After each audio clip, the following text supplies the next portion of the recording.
Mwalimu Ludovick Joseph ambaye ni muumini wa Kanisa Katoliki nchini Tanzania amesema ni vyema na haki ifahamike kuwa Kanisa Katoliki halikuitwa kuwa chama cha siasa wala mshirika wa chama chochote cha kisiasa.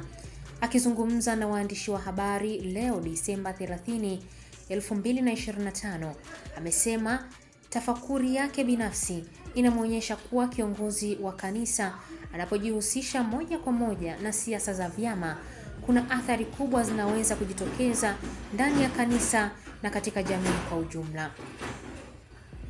Kwa mujibu wa Mwalimu Ludovick, hatua hiyo inaweza kusababisha mgawanyiko miongoni mwa waumini, kuporomoka kwa mamlaka ya kimaadili ya viongozi wa kanisa, pamoja na kuhatarisha umoja wa kanisa na taifa. Ameeleza kuwa kanisa lina wajibu wa kubaki kama sauti ya haki, amani na maadili mema kwa jamii nzima bila kuegemea upande wowote wa kisiasa, ili liendelee kutimiza wito wake wa kiroho na kijamii kwa ufanisi. Mtazamaji wa ABT Media, usisahau kusubscribe chaneli yetu ili uwe wa kwanza kupata habari zetu. Mimi ni Irene Nziku. Kanisa sio chama cha siasa. Ni vyema na haki ifahamike kuwa Kanisa Katoliki halikuitwa kuwa chama cha siasa wala halikuitwa kuwa mshirika wa chama chochote kile cha siasa. Na tukisema chama cha siasa hapa inamaanisha vyama vyote. Wala kanisa halikuitwa kuwa mshirika wa serikali au kuwa msemaji wa serikali. Kanisa limeitwa kuwaokoa watu, kuhubiri Injili na kutangaza habari ya wokovu.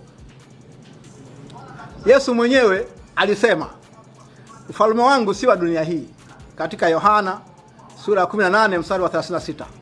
Na katekisimu ya Kanisa Katoliki imeunga mkono swala hilo. Mtaguso wa Vatikano wa pili kwenye hati yake ya Gaudium et Spes imesema kwamba kanisa halipaswi kufungamana na mfumo wowote ule wa kisiasa. Kanisa liko duniani, lakini lenyewe linakwenda beyond, lina transcend mambo ya dunia hii.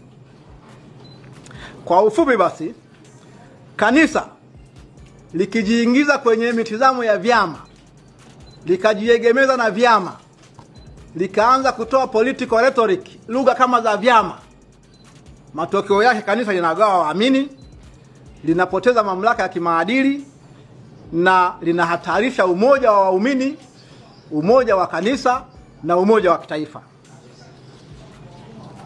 Sasa liko swala la watu waliokwenda kuomba uchunguzi kwa balozi wa Vatican. Naona kwamba ni sawa, kabla sijamaliza maongezi yangu niligusie jambo hilo.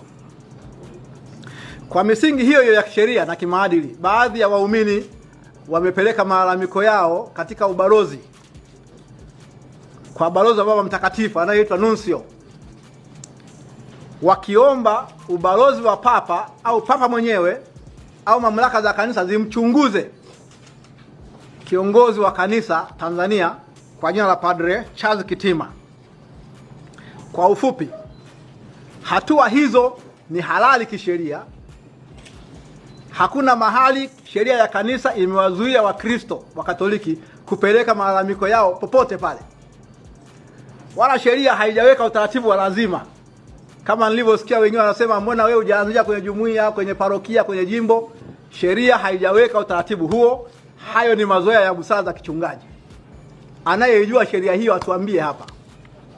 Kwa hiyo jambo hilo ni halali na ni la kisheria na linaendana kabisa na utaratibu wa kanisa.